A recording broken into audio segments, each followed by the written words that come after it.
Hello everyone, this is Bill Griffin. Welcome to Different Take Podcast. If you like this content, please subscribe, like, share, comment. Really appreciate you watching. Today we're talking about we have to prioritize things in life, and it seems to me that our society kind of focused a lot of times on the wrong things. And to illustrate this point, I'm going to play a clip from an interview I did with a professor from Indiana University.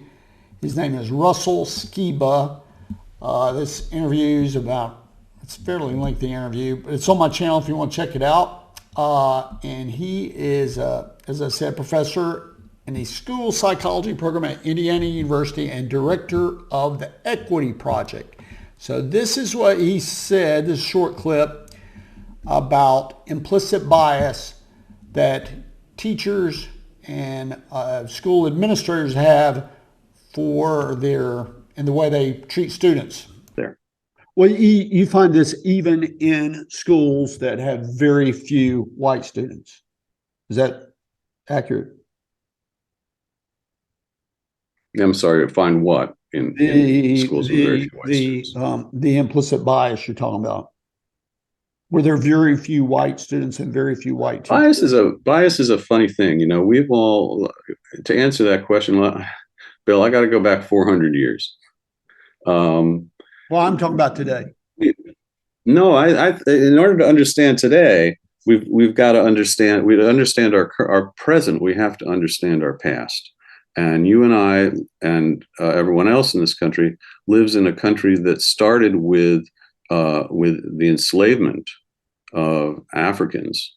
And more importantly than that, I mean, sometimes we focus on just enslavement, but more importantly than that, we developed a very, very, very clear belief and system that there were inherent differences that placed a whole group of people from a whole part of the world on a much lower plane, and those things were kept were the law. So he says it's important to learn from history. Of course, he's right about that, but seems to be a lot of reflection on history that's resulted in, I don't know, maybe reverse discrimination, reverse discrimination, reverse. Well, you know where I'm going. You hear these topics all the time: implicit bias, diversity, equity, inclusion, imperialist, anti-racism, racial justice, white supremacist, social justice, white supremacism, systematic racism, Black Lives Matter, covert racism, oppressor, victim, and then you have people that are sort of go through life kind of angry. And so you're the very people that say stop hate are the angriest, and maybe they hate too. And you see that on videos. So these concepts sort of creep into all facets of life, this self-loathing, even certainly reflection about history, but and it's crept into the criminal justice system, the workplace, the government largesse, how that's determined, whether our country goes to war or not. It's all based on these concepts.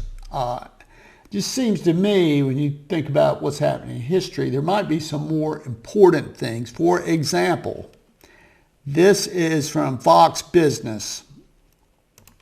This was published on February 15th, 23. The Nonpartisan Congressional Budget Office on Wednesday released its annual budget and economic outlook, forecasting federal finances over the next 10 years, which projects that the national debt would be about $20 trillion higher a decade from now. So it's something like 31.5 million. So we'll go to 31.5 trillion, and supposedly you're going to go to 51.5 trillion.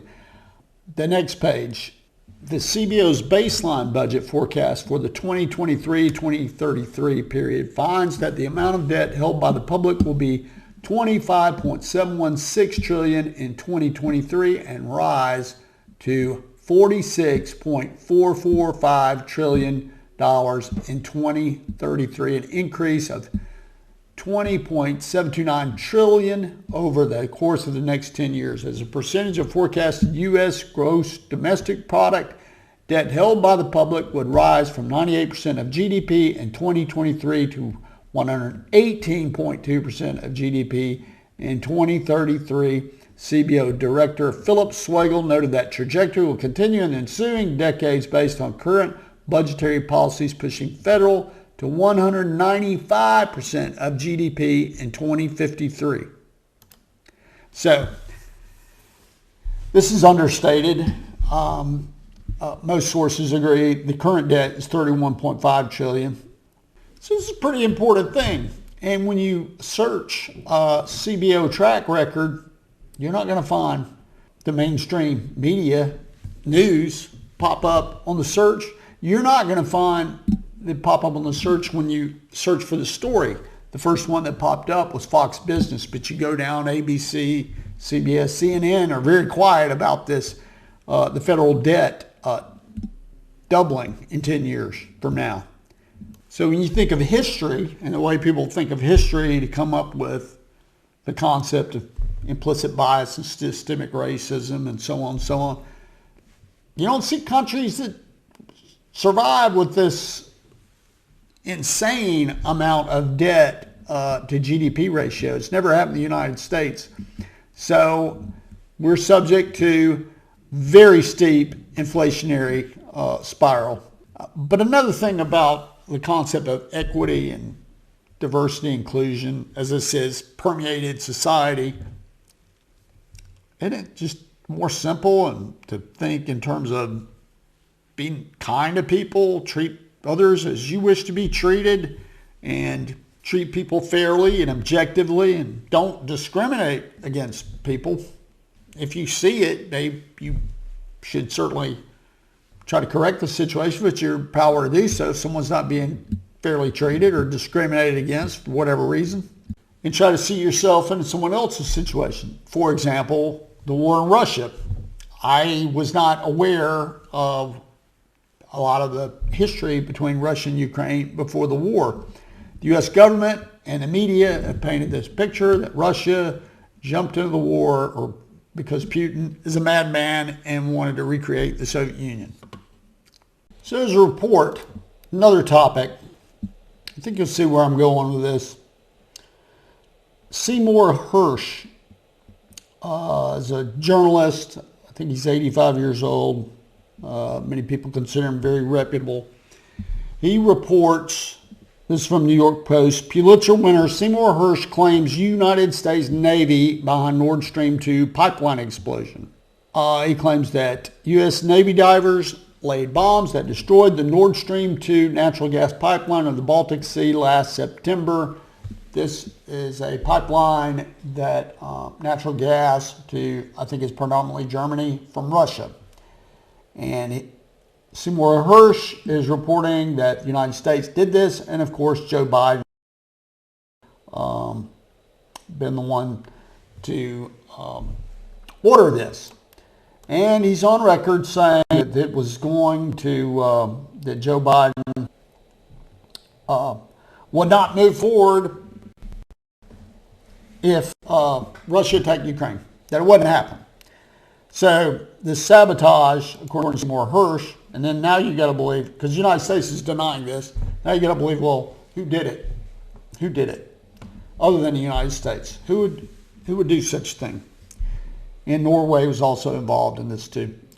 And would you believe the United States government or Seymour Hersh? So that's the question. But when you search for this, you will not see this on mainstream media, this report.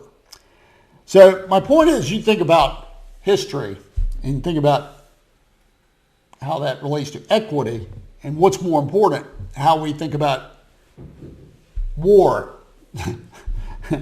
Would the United States tolerate, put yourself in someone else's shoes, Russia blowing up a pipeline like this, a natural gas pipeline? Would the United States tolerate this? What do you think the answer is? This is two clips. One is, this is European Parliament, EU, European Union Parliament member Claire Daly on Nordstream pipeline attack. You can find this on YouTube. The lack of interest in finding answers to who was behind the Nord Stream gas explosion has been frankly astounding. This was an act of sabotage, an act of unrivalled vandalism, economically and environmentally, and not a word, no discussion, no questions. Then along comes Seymour Hersh, the world's most acclaimed, distinguished living investigative journalist. He produces a detailed claim that the United States executed this explosion with the help of Norway. Planned months before the invasion, a Norwegian Navy P-8 surveillance plane dropped a sonar buoy on the 26th of September, which triggered explosions planted by US Navy Panama City divers 3 months earlier under a NATO exercise, and still nothing. I don't know what happened, but I want to know. This is a man who doesn't make claims lightly, a man with contacts, and I find it frankly jaw-dropping that the EU is not asking questions as to who is responsible for sabotaging the livelihoods of our citizens. I am ashamed to be a European. And this is another member of European Parliament. His name is Mick Wallace. Same sentiments.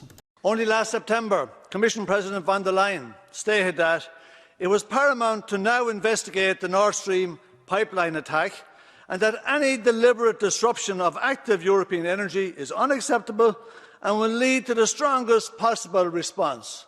The strongest possible response. Well, Pulitzer Prize-winning reporter Seymour Hersh, probably the most legendary investigative journalist alive, just published a report that presents detailed claims that, on President Biden's orders, the US, with Norway's help, blew up the Nord Stream pipelines. Hersh has a long track record of journalistic integrity. This was a premeditated terrorist attack on European critical infrastructure. It was also environmental terrorism. Does the EU care? Do you need to know who did it, or do you want to know? Hersh says the US did it. Did you ask him? Did you ask them, did they do it? Or do you ask them questions anymore? Have we become so subservient? Has the EU become so subservient to US empire that you can't even ask them if they did it? Is it a fucking joke? So again, what would happen if Russia attacked a natural gas pipeline of the United States? What would the United States' reaction be? It would be totally different. So the United States is denying this. I don't believe them. I'll believe this journalist over our government. The media is certainly not covering this at all. It's deafening silence about this story. And apparently it's meticulously, well, it is meticulously researched. So how does this apply to what Mr. Skiba is saying? Well, what I'm saying is, when you look at history, you're looking at one part of history, a bad part of history,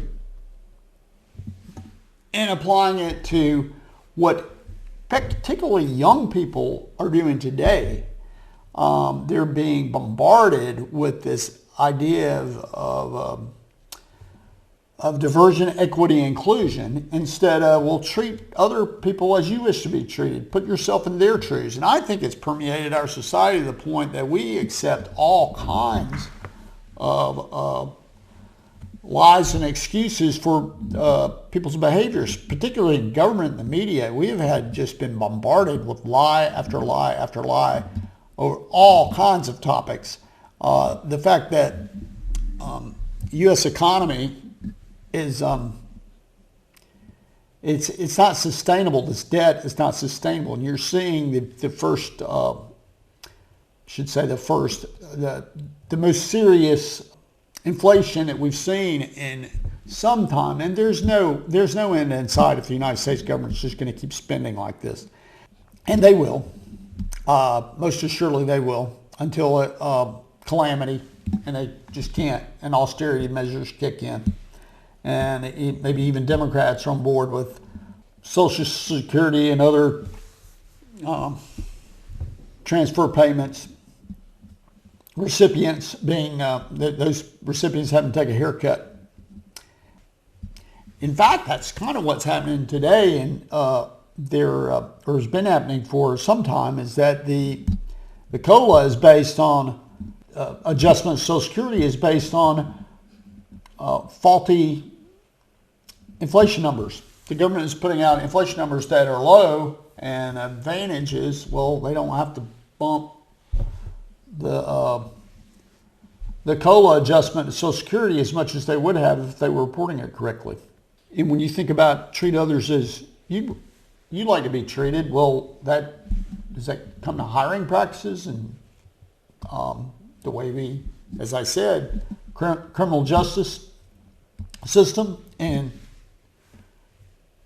it's infected how the average American thinks about war, and particularly the elite are taking advantage of this sort of mindset that, well, you can justify things that aren't otherwise would be viewed as fair. So that's my episode for today. If you like the content, please subscribe, like, share, comment. Really appreciate you watching.